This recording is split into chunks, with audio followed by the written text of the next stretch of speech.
전쟁이 계속되고 있는 그때를 의미하고 있습니다.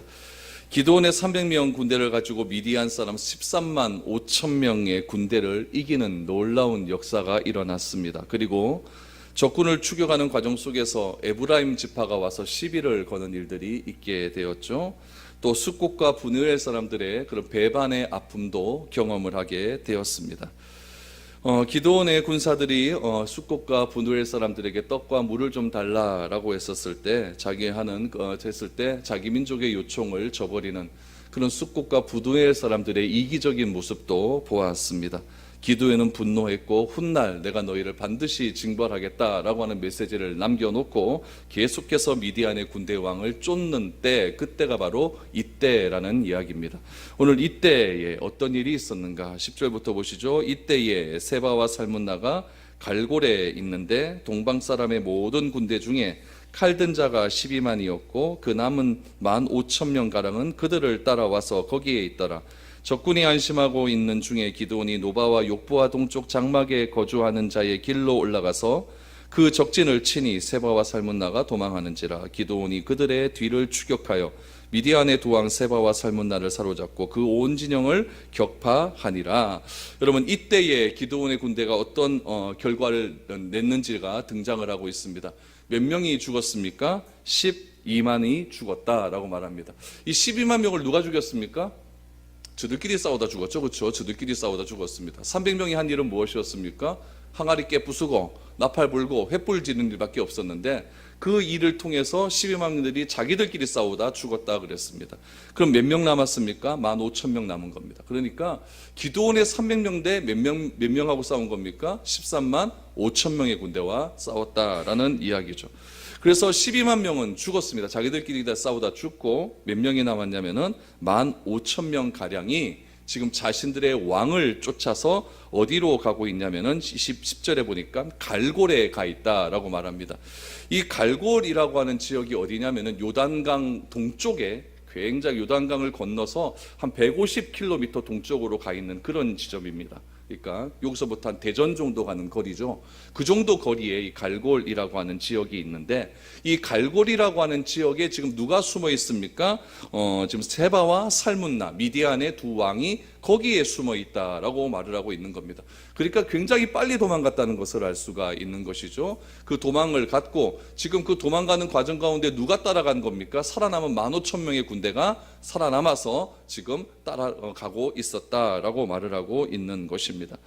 지금 300명의 사람들은 어떤 상황이었습니까? 지금 숫곳과 브누엘에 가서 좀 먹을 것을 좀 달라고 하고 물을 좀 달라고 했었을 때 그 자기 민족이 좀 줬으면 됐는데 주지도 않고 그랬으니까 목도 마르고 배도 고팠을 겁니다. 그러나 이 300명의 군사들은 이 기드온과 함께 지금 힘을 한 곳으로 모으고 있는 겁니다. 한 곳으로 모으고 지금 내 상황이 조금 배가 고프고 목도 마르고 좀 어려운 처지에 있다 할지라도 그것보다는 지금 저 미디안의 군대를 따라가는 것이 훨씬 더 중요한 일이다라고 생각을 해서 끝까지 지금 그들을 쫓아가고 있는 상황입니다.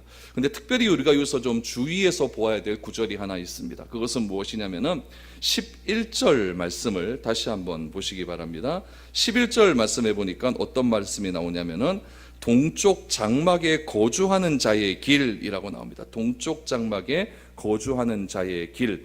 여러분, 동쪽 장막에 거주하는 자의 길로 지금 누가 지나갔다는 이야기냐면은 미디안의 2명의 왕과 15,000명이 지나갔다는 이야기예요.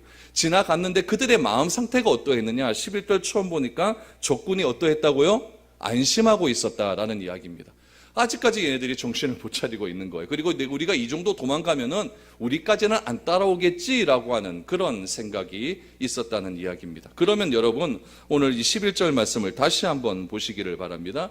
적군은 지금 어디로 가고 있냐면은 일반 길로 가는 거예요. 일반 길이 어디냐면은 요단강 중부 지방에 보면은 동쪽에서 서쪽에서 시작해 갖고 동쪽으로 이르는 아주 깊은 골짜기가 하나 있습니다. 그 골짜기를 가리켜서 무슨 골짜기라고 하냐면 이스르엘 골짜기라고 이야기를 해요. 그 이스라엘 골짜기를 타고 내려와서 요단강 하류로 쭉 내려옵니다. 내려와서 요단강을 건너서 가는 길이 무슨 길이냐면은 일반적인 길이에요. 그래서 그 길로 가야만 어디로 갈 수가 있냐면은 10절에 나오는 갈골이라고 하는 동네로 갈 수가 있는 거예요. 그 길은 보통으로 가는 길입니다. 우리 동네로 말하면은 대구에서 이 하원으로 들어올 때 저쪽 큰 길로 오면 되죠, 그렇죠? 그 길이 좋은 길이에요. 아주 큰 길이죠. 다 아는 길입니다. 그런데 오늘 11절 말씀해 보니까 동쪽 장막에 거주하는 자의 길이라고 이야기합니다. 동쪽 장막에 거주하는 자의 길로 어떻게 했다? 올라갔다라는 이야기예요. 이 얘기는 뭐냐면은 요거는 모르는 길이라는 거예요.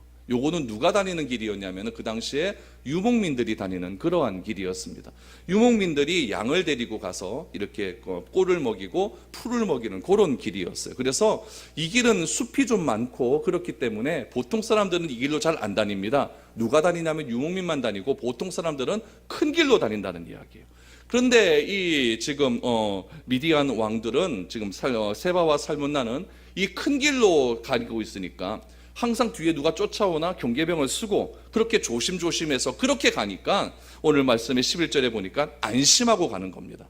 안심하고 가는 거죠. 이 길은 모르는 길이었어요. 이 적군도 모르는 길이었죠. 그런데 기드온의 군사들은 알고 있었다는 거예요. 무슨 길을 알고 있다고요? 동쪽 장막에 거주하는 자들만 다니는 길을 알고 있었다는 이야기예요. 그 길이 어떤 길이었습니까? 올라가는 길이었어요. 그렇다면은 평지였습니까? 산지였습니까? 산지였다는 것을 알 수가 있죠. 여러분, 지금 얘네들은요, 배가 고파요. 목도 말라요. 지금 어떻게 할 수 있는 상황이 아니에요. 그런 상황에서 더 험한 길로 올라갔다라고 하는 것은 지금 이 300명이 얼마나 철저하게 무장을 하고 있는지 알 수 있습니다. 얼마나 마음가짐이 단단하게 저 적군을 물리쳐야겠는가, 그런 마음가짐을 가지고 적군을 쫓아갔는지 알 수가 있는 것이죠. 그래서 지금 이 세바와 살문나를 비롯한 이 15,000명의 군사들은 안심하면서 가고 있었는데 끝까지 이 300명의 사람들은 긴장을 놓지 않고 지금 동쪽 사람들이 가는 그런 장막의 길로 가서 올라가서 내려오면서 그들을 치기 시작했다라는 이야기입니다. 여러분, 우리가 이 사실에서 알 수 있는 사실이 무엇이냐면은 이것을 잘 알아야 돼요. 여러분, 하나님의 일, 오늘 이 기드온이 이 미디안 사람들과 싸우는 이 일은 하나님이 허락하신 일입니다. 하나님께서 기드온에게 일어나라 라고 말씀하지 않습니다. 일어나라, 너는 미디안을 치라 라고 하는 소명과 사명을 한꺼번에 주시지 않았습니까? 그렇다면 이 기드온과 기드온의 군사들이 있어서 마음가짐은 어떤 마음을 가지고 있냐면은 내가 전쟁하는 것은 누구의 일이다? 하나님의 일이라는 것을 알 수가 있어요. 그러면 하나님의 일을 하는 사람들의 마음가짐은 어떠해야 되느냐? 이런 얘기예요. 하나님의 일을 한다고 해서 하나님의 일을 한다고 특별히 또 내가 이건 특별히 확신하게 확신 가운데 하나님께서 말씀으로 나한테 응답 주셨다, 이런 확신 가운데서 내가 무슨 일을 진행할 때에 하나님께서 나에게 은혜 주셨을까, 나는 가만히 손 놓고 있어도 하나님께서 다 해결해 주신다, 이런 마음을 하지 말라는 이야기예요. 오늘 기드온과 이 300명의 용사들은 철저하게 자신의 삶들에 최선을 다하는 일들을 하고 있습니다. 이 사람들이 지금 300명의 사람들이 지금 하나님의 일을 한다, 하나님과 함께하는 그런 전쟁을 한다고 해서 대충 합니까? 아닙니다. 열심을 내서 합니다. 또 산길로 올라가서 더 험한 길로 가서 그 적군을 지금 따라잡고 지금 적군들과 함께 싸우려고 하는 그런 마음가짐이 있다는 이야기예요. 여러분, 오늘날을 한번 보십시오. 오늘날 통계를 보니까 교회가 10개가 지어지면 9개가 다 문을 닫는다 그래요. 몇 년 안에요? 3년 안에 문을 닫는다 그럽니다. 왜 3년인지 아십니까? 보증금 걸고 다시 재계약하는 기간이 3년이기 때문에 그래요. 그러니까 3년 동안에 집주인이 와가지고 다시 재계약하자 그러면은 돈이 없으니까 나가는 거예요. 보증금 다 까먹고. 그래서 9개가 망한다 그래요. 여러분, 그러면은 하나님께서 교회가 세워지고 교회가 바르게 성장하는 것을 원할까요? 안 원할까요? 이건 원하거든요. 교회를 세우는 목사님들이 개척 멤버들과 함께 이렇게 교회를 한번 세우자라고 하면서 기도하면서 준비했겠습니까? 놀면서 준비했겠습니까? 기도하며 준비하거든요. 그러면 여러분, 그 일은 분명히 어떤 일이다? 하나님의 일이에요.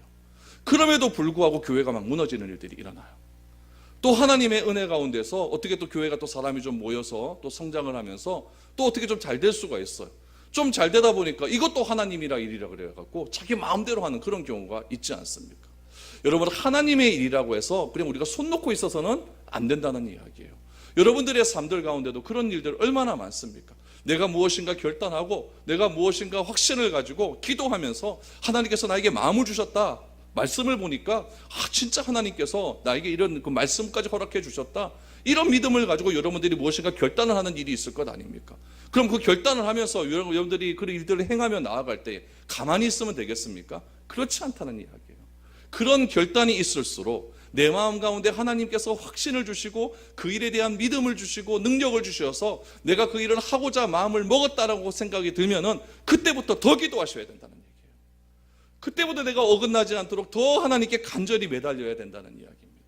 그래야만 하나님이 원하시는 마음을 가지고 내가 무조건 한다고 다 잘 됩니까? 그렇지 않거든요. 안 될 때 하나님 이카슈노, 하나님께서 마음 주셔서 내가 이런 일을 했는데 왜 하나님께서 나에게 이런 어려움을 주시는가? 그렇게 넘어질 수 있다는 이야기예요. 내가 하나님의 뜻에 맞아서 하나님의 일을 한다고 한다면, 내가 이 한 사람을 사랑하기로 마음을 먹었다고 한다면 더 열심히 기도하여서 하나님, 이 사람 사랑할 수 있는 마음이 끝까지 갈 수 있도록 하나님 도와주십시오. 내가 이 사람을 사랑하는 것이 하나님의 뜻이고 하나님의 마음이라고 한다면 이 내 마음이 변하지 않도록 하나님 도와주십시오.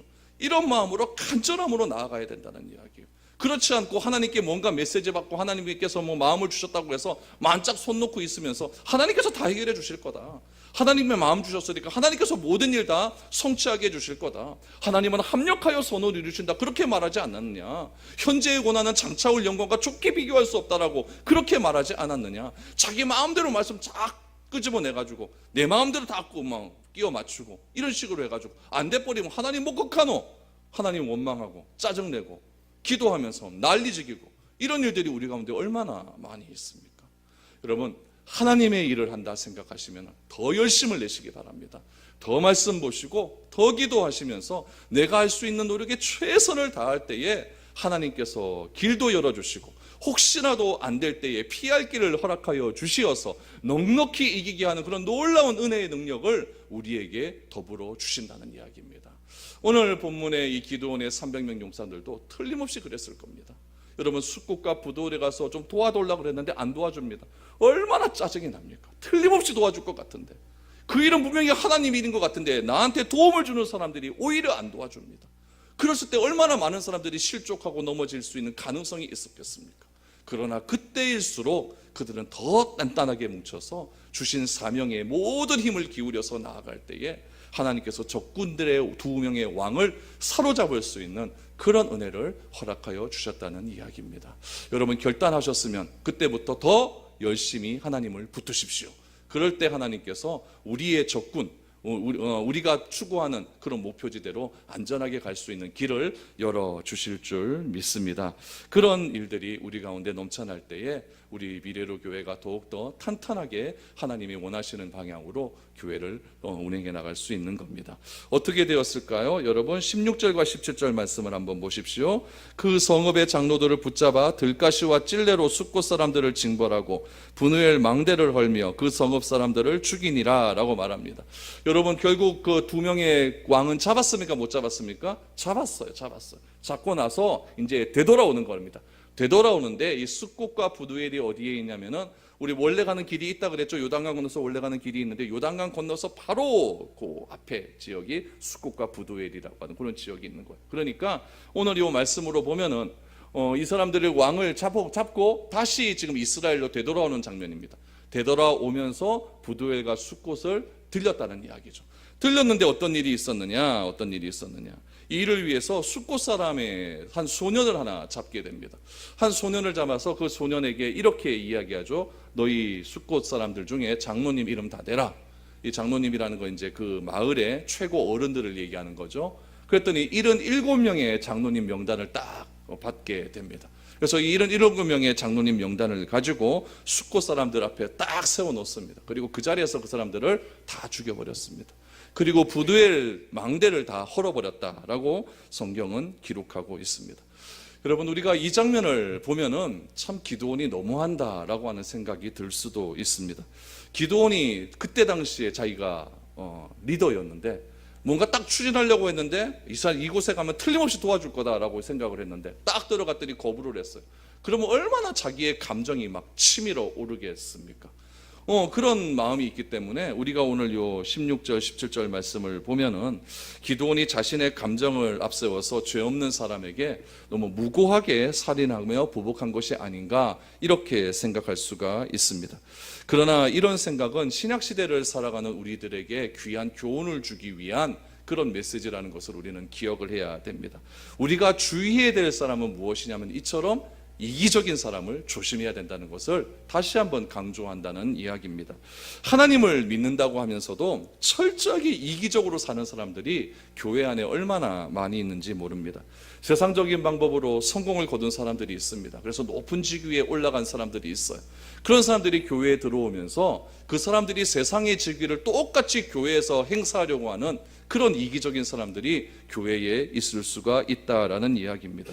여러분 절대 그러해서는 안 됩니다. 교회는 여러분 세상의 지위를 가지고 여러분 교회에 와서까지 대접받으려고 하면 여러분 교회는 금방 넘어지고 맙니다. 교회는 그런 것이 아니라 동일하게 대접받고 동일하게 섬기며 동일하게 사랑할 수 있는 그런 마음가짐이 필요하다는 이야기입니다. 교회는 여러분 모든 사람을 섬기는 곳이지 누구 하나 모세의 자리에 딱 앉아서 나는 아무것도 안 하고 너희들이 다 나를 바라보아야 된다 그렇게 행하는 곳이 교회가 아니라는 이야기입니다. 교회는 서로 사랑하는 곳이고 서로 섬겨주는 곳이고 서로 기도해 주는 곳이고 서로 함께 해가는 그런 곳이 바로 교회이지 세상적인 지위가 교회 안으로 들어와서 그 세상적인 지위를 교회 안에서 똑같이 행함을 통해서 나를 다 섬기고 나의 그런 모든 기득권을 주장하는 그런 교회가 되어서는 안 된다는 이야기입니다. 오늘 숙국과 부두엘 사람들은 그런 사람들이었습니다. 민족이 어려웠거나 민족이 힘든 일은 상관없이 그냥 나만 잘 살면 된다. 우리 동네만 잘 살면 된다. 이런 마음가짐이 가득했기 때문에 하나님께서는 기드온은 이런 사람들의 이기적인 마음을 쳤다는 이야기입니다. 결국 이스라엘도 하나의 공동체거든요. 12지파를 가진 하나의 공동체입니다. 그렇다면 어느 한 지파의 아픔은 12지파의 아픔이라고 생각을 하셔야 됩니다. 그런 아픔을 외면한 채 그냥 우리만 잘 살면 되겠다라고 하는 그런 마음을 가지고 그렇게 행동한 것이 굉장히 기드온에게는 분노를 일으켰기 때문에 이런 보복이 일어나게 되었다라는 것을 우리가 기억해야 됩니다. 그 위에 어떤 일이 있습니까? 18절 말씀을 보니까 이에 그가 세바와 살문나에게 말하되 너희가 다볼에서 죽인 자들은 어떠한 사람들이더냐 하니 대답하되 그들이 너와 같아서 하나같이 왕자들의 모습과 같더라 하니라 라고 말합니다. 기드온은 지금 2명의 왕을 잡았다 그랬죠. 잡아가지고 그들에게 묻습니다. 너희가 다볼에서 죽인 자들이냐. 다볼은 어디냐면은 아까 이스라엘 골짜기 있다 그랬죠. 이스라엘 골짜기 제일 동쪽 끝에 가면은 어디와 맞다르게 되냐면은 요단강과 맞다르게 됩니다. 그 제일 끝에 있는 산이 무슨 산이면 다볼산입니다. 그 다볼산이 있는 지역이에요. 그곳에서 지금 미디안 사람들이 뭘 뿌렸냐면은 진을 핀 적이 있었거든요. 그 진을 폈을 때에 다볼에 사는 소년들을 그냥 죽여버린 겁니다. 그것을 누가 알고 있었냐면 기드온이 알고 있었다는 이야기죠. 그래서 이 두 왕들에게 묻습니다. 너희들이 다볼에서 죽인 그 사람은 그 소년들은 어떤 소년이냐라고 했더니 이 두 왕이 말을 하는 모습을 보십시오. 누구의 모습과 같다? 왕자들의 모습과 같다라는 이야기입니다. 여러분 왕자면 그래도 뽀대 나는 사람 아닙니까? 그렇죠? 막 새카마 이런 게 아니라 그래도 허여이 그래. 뭔가 좀 있어 보이고. 예. 이건 무슨 얘기냐면은 존귀한 자다라는 얘기예요. 존귀한 자다. 세바와 살문나에 의해 아무런 이유 없는 죽은 왕자와 같은 모습을 한 소년들이 아무 이유 없이 죽었다는 이야기입니다. 이들은 한마디로 말하면 순교를 당한 거예요. 순교를 당한 거죠. 이에 대해서 기드온이 대답을 합니다. 19절 말씀에서 기드온이 이 아무런 죄 없이 죽은 이 사람을 어떻게 대하는가, 어떻게 표현하는가를 보시고 살곶과 브린나의 부두엘의 사람들이 어떻게 민족을 대했는가를 비교해서 한번 생각을 해보시기를 바랍니다. 19절에 보니까 그가 이르되 기드온이 말합니다. 그들은 내 형제들이며 내 어머니의 아들들이니라. 여호와께서 살아계심을 두고 맹세하노니 너희가 만일 그들을 살렸더라면 나도 너희를 죽이지 아니하였으리라 라고 말합니다. 여러분 기드온은 세바와 살문나에 의해서 죽임을 당한 이들을 어떻게 표현하고 있습니까? 그들은 내 형제, 내 어머니의 아들이다 라고 표현을 하고 있습니다. 다볼에서 죽은 그들은 기드온의 친형제 자매들은 아니었습니다. 그런데 기드온은 다볼에서 죽은 자를 향하여서 내 형제, 어머니의 아들이다라고 하는 표현을 사용합니다. 이것은 기드온이 자기 민족을 어떻게 생각하는지를 그대로 보여주는 대목이에요. 누구와 비교됩니까? 숫곳과 부두엘 사람과 비교가 된다는 이야기예요. 여러분, 누가 내 형제이고 누가 내 가족일 수 있겠습니까? 마가복음에 보면은 예수님께서 갈릴리에서 열심히 사역을 하실 때 고향에 있는 예수님의 어머니가 찾아온 일이 있습니다. 어머니와 동생들이 예수님을 찾아왔습니다. 그래서 사역하고 있는 예수님을 좀 불러달라라고 이렇게 제자들에게 이야기를 했습니다.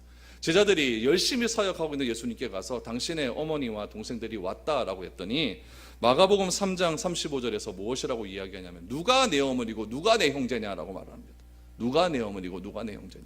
그러면서 하시는 말씀이 무엇이었냐면은 누구든지 하나님의 뜻대로 행하는 자가 내 형제요, 내 자매요, 어머니라 라고 말을 합니다. 여러분, 이 말씀은 혈육을 부인하는 말씀이 아닙니다. 예수님은 참된 가족은 하나님의 뜻을 알아야 된다는 것을 말씀하고 있는 겁니다. 여러분, 마리아를 보십시오. 예수님의 어머니 마리아를 보십시오. 그녀는 어떤 사람이었냐면 천사들로부터 수태고지를 받은 그런 어머니 아니었습니까? 근데 30년 정도가 지나버리니까 내 아들이 가만 보니까 뭐 별로 뭐 다른 것도 없어요. 30년의 삶들을 보니까 12살 때 외에는 13살 이후의 삶들을 가만히 보니까 별 다른 게 없거든요. 똑같이 뭐 애들하고 뭐 같이 놀고 이런 거 다른 게 없으니까 그 옛날에 수태고지했던 그런 마음들은 다 사라져 버린 겁니다. 이게 내 능력으로 난 아들이 아니라 하나님의 아들이라는 생각은 다 사라져 버린 거죠. 그리고 또 이 형제들은 어떤 마음이었을까요? 우리 형 보니까 뭐 다른 사람하고 뭐가 다른 게 있었노? 그냥 30살 전의 상황입니다. 그러다 보니까 예수님께서 공생애를 시작하시고 난 다음에 여러 가지 기적을 행하시고 여러 가지 능력을 행하셨음에도 불구하고 이 형제와 어머니들이 그 옛날 천사들로부터 들었던 그런 메시지는 다 잊어버리고 마는 겁니다. 그래서 예수님이 말씀하시는 겁니다. 누가 내 형제요? 누가 내 어머니냐? 어떤 사람이 형제요? 어머니입니까? 하나님의 뜻대로 행하는 자라야 내 형제요, 내 어머니요, 내 자매요, 어머니다라고 말을 하고 있는 겁니다. 여러분, 기드온이 다볼에서 죽은 신실한 자를 향하여서 무엇이라고 얘기했습니까? 내 형제요, 내 어머니의 아들이라 라고 하는 것으로 보아서 그 다볼에서 죽은 자들은 신실한 사람이었습니다. 하나님의 말씀에 신실한 청년들이었어요. 얼마나 그 시대의 상황이 암울했습니까? 경제적으로 상황으로 얼마나 안 좋았어요. 경제가 어려워서 조그만 뭐 추수할 일 있으면 미디안 사람들이 와서 다 뺏어가고, 씨 뿌릴 일 있으면 다 뺏어가고, 추수할 때 다 뺏어가고, 결국 이스라엘 사람들은 어디 가서 살았습니까? 산꼭대기에 올라가고 흙 파고 동굴 파고 그렇게 살았던 그런 시대적 상황 아닙니까? 그런 시대적 상황 속에서도 왕자와 같이 신실한 모습으로 하나님을 끝까지 섬기며 살아갔던 그런 자들이 있었다는 이야기입니다. 저는 교회를 가르칠 때에 이런 말을 참 좋아합니다. 가족 공동체라는 말을 너무너무 좋아합니다. 왜 우리가 한 가족이 됩니까? 하나님을 아버지라 부르기 때문에 그렇습니다. 저도 아버지로 부르고 우리 장로님들도 아버지라고 부르고 우리 권사님들도 다 아버지라 부르고 하나님 보고 삼촌이라 그러는 사람이 있습니까? 없잖아요. 하나님 보고 아저씨라 그러는 사람이 있어요? 없잖아요. 다 하나님을 보고 누구라고 부릅니까? 아버지라 부르고 하나님이 내 아버지 되심을 믿는 사람들이 모였다는 이야기예요. 그럼 우리 모두는 어떤 공동체예요? 가족 공동체일 수밖에 없는 거예요. 우리가 서로 한 가족이 되어서 서로를 도와주고 서로를 돌보며 그렇게 기쁘고 때 같이 기뻐하고 슬퍼할 때 같이 슬퍼하며 그렇게 한 몸을 이루어서 살아가는 것이 얼마나 좋습니까? 오늘날 우리 청년들 실업 문제 때문에 얼마나 힘이 들어요. 4년제 대학 나와도 제대로 취업을 못해서 지금 놀고 있는 우리 청년들이 얼마나 많이 있습니까? 여러분, 기드온 시대나 지금이나 여러분 환경적으로 보면은 다른 환경은 하나도 없습니다. 그러나 기드온 시대 때 왕자와 같은 아이들로 모습으로 표현된 그들은 이런 어려운 상황 속에서도 신실하게 말씀을 지키고 하나님을 따랐다라고 한다면 오늘날 우리 시대의 우리의 자녀들, 우리들의 청년들은 비록 이 어렵고 힘든 경제적인 어려운 상황 속에서도 무엇을 해야 되겠습니까? 환경 탓하고 뭐 이러냐 불만과 불평하기보다는 더욱더 하나님을 끝까지 신뢰하는 마음으로 하나님께서 나를 위하여 미리 준비하신다는 그 사실을 믿고 그렇게 나아갈 수 있는 그런 아이들로 우리가 잘 양육하고 키워야 될 그런 사명이 우리들에게 있는 것 아니겠습니까? 맨날 불평하고 불편한다고 그래서 뭐가 바꿔질 게 뭐가 있냐는 이야기예요. 여러분, 이런 어려움 속에서도 하나님의 뜻대로 행하는 자, 그들이 누굽니까? 네, 형제요? 네, 아들이라는 사실을 꼭 기억하시기를 바랍니다. 기드온은 20절에서 이런 형제요 아들을 죽인 이 사람을 어떻게 처단하는지 보십시오. 20절에서 자신의 큰아들 여델에게 세바와 살문나를 죽이라 라고 말을 합니다. 20절을 보십시오. 그의 맏아들 여델에게 이르되 일어나 그들을 죽이라 하였으나 그 소년이 그의 칼을 빼지 못하였으니 이는 아직 어려서 두려워함이었더라 라고 말합니다. 기드온은 다볼에서 죽은 자들 때문에 자신의 큰아들 여델에게 세바와 살문나를 죽이라 함으로써 마치 복수하는 것처럼 보이지만 기드온의 여러분 심리 상태를 잘 읽어야 됩니다. 여러분, 세바와 살문나에게 죽임을 당한 자들은 신실한 자들이었습니다. 그 신실한 아들을 누가 죽입니까? 미디안의 이방인의 왕들이 죽였다는 이야기예요. 지금 기드온은 참으로 존경받아야 할 자들을, 존경받아야 할 또 그 시대의 아주 아름다운 청년들을 죽지 말아야 할 곳에서 죽임을 당했기 때문에 지금 자기의 큰아들에게 이 왕을 죽이라라고 명령하고 있는 거예요. 그러나 여델은 어떠했습니까? 20절에 보니까 칼을 빼지 못했다고 합니다. 왜 그러냐 그랬더니 아직 어려서 두려워했다라고 말합니다. 15세 아래였습니다. 15세 이하였어요. 여러분, 15살 중2, 중1 되는 애가 아버지가 명한다고 해서 칼을 들어서 저 사람 죽이라 그러면 여러분 벌벌 떠는 거 당연한 일 아니겠습니까? 여기서 우리의 기드온의 불길한 미래를 보게 됩니다. 왜 아직 어린 아들에게 칼을 꺼내 적장을 죽이라고 명했을까요? 이것은 기드온이 자신의 아들을 자랑하기 위한 배려였습니다. 여러분, 내 아들은 다른 아들과 다르다는 것을 보여주기 위한 지극히 아버지의 이기적인 마음에서 나오는 거예요. 내 아들이 여러분 미디안의 적군의 왕의 목을 베었다, 이런 소문이 이스라엘에 퍼지면은 이 아들은 탄탄대로가 되는 겁니다. 다윗이 골리앗을 죽이고 난 다음에 이스라엘의 예루살렘에 여인들의 노래가 나왔습니다. 사울이 죽인 자는 천천히요, 다윗이 죽인 자는 만만이라. 이것 때문에 사울이 다윗을 시기하는 일이 됩니다. 여러분, 기드온이 두 왕을 잡고 자기가 죽이지 않고 아들에게 그 죽이는 것을 시켰다라고 하는 것은 지금 기드온은 민족의 영웅으로 추앙받는 일이거든요. 이건 잘만 하면 기드온이 왕이 될 수도 있는 거예요. 그런데 이 후의 일을 생각하는 거죠. 내 아들이 누구를 죽였다? 미디안의 왕을 죽였다. 이것을 사람들로부터 인정받기 위한 아버지의 욕심이 슬금슬금 올라오기 시작하는 것입니다. 여러분, 이렇게 자손에게 명예를 이어주는 것이 성경은 복이 아니다라고 말합니다.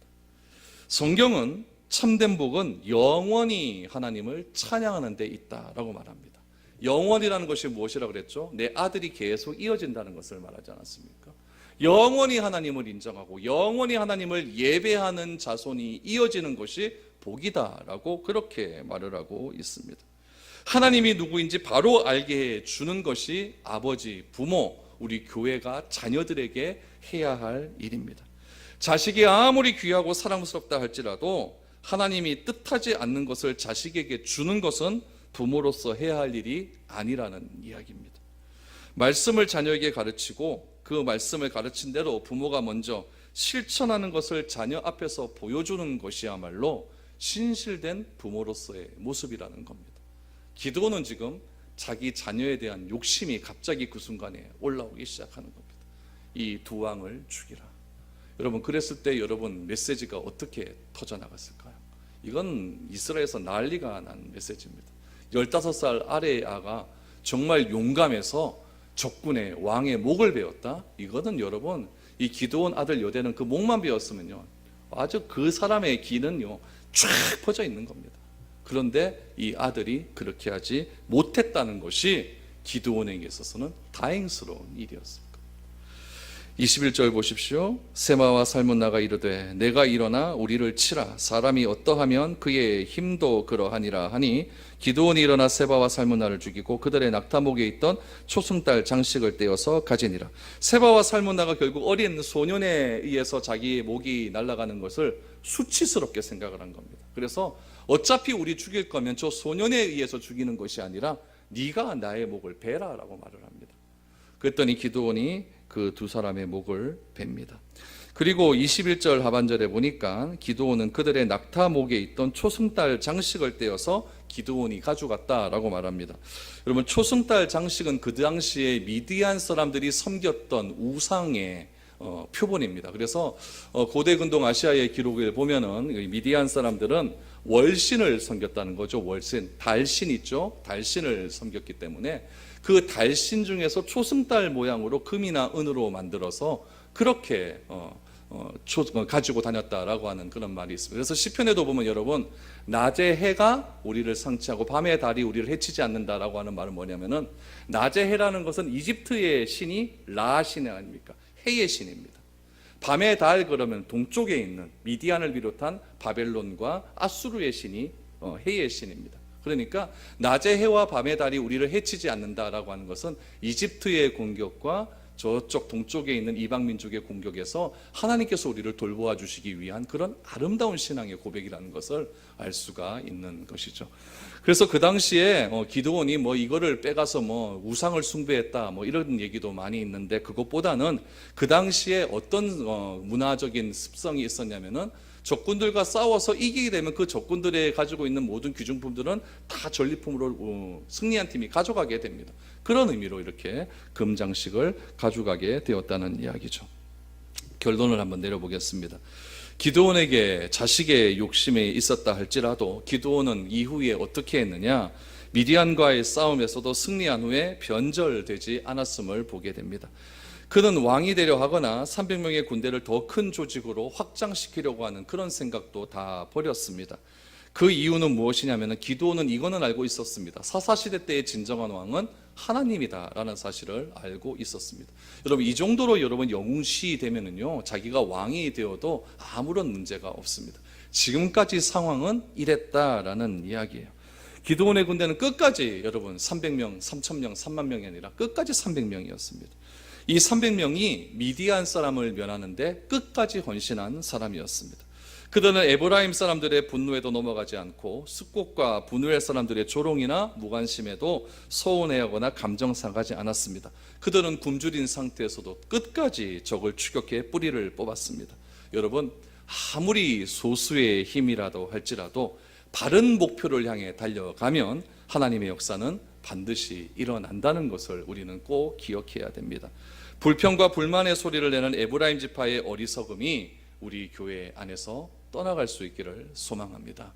여러분, 내 옆에 있는 지체의 아픔과 어려움을 나 몰라라 생각하고 나야만 신앙생활 잘하면 됐지라고 말하는 그런 이기적인 생각도 우리 교회에서 떠나갈 수 있기를 원합니다. 함께 나누고 섬기는 그런 마음, 그것이 여러분 교회에서 있어야 될 가장 아름다운 마음임을 꼭 기억하시길 바랍니다. 이렇게 되기 위해서 제일 중요한 것이 무엇일까요? 바로 말씀의 힘입니다.